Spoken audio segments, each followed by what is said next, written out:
So imagine a World Cup team that's not allowed to sleep in the country where it's playing.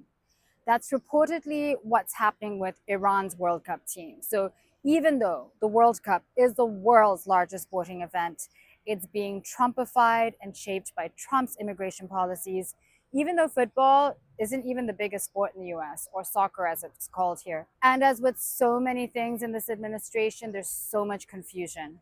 So here's what's said to be happening. The Iran team is based in Mexico, but when they play matches in the US, they will be required to fly out of the country after the game. They can't stay overnight, even if it's a late match. And these are not small distances. On top of that, Iran says FIFA has revoked World Cup tickets that national teams normally get for their supporters. Then you have the World Cup referee from Somalia who was denied entry into the US, even though he had a valid visa and he's a FIFA official. Then there's the Iraqi team photographer who was denied entry, the Iraqi star player who was detained for 7 hours before he was allowed in.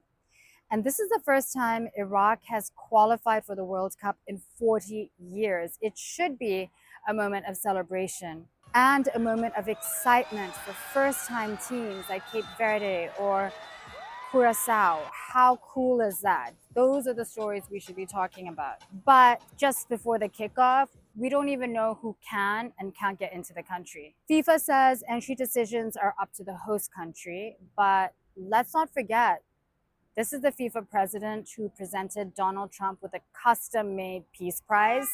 So if FIFA still has no influence over how its own teams and officials are treated, what is that relationship worth? Now, the irony is that FIFA called this the largest, most inclusive World Cup in history for the first time ever. There are 48 teams instead of 32.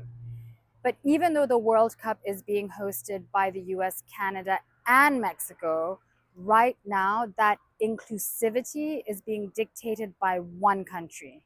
So will this World Cup be judged by football or by who gets allowed in?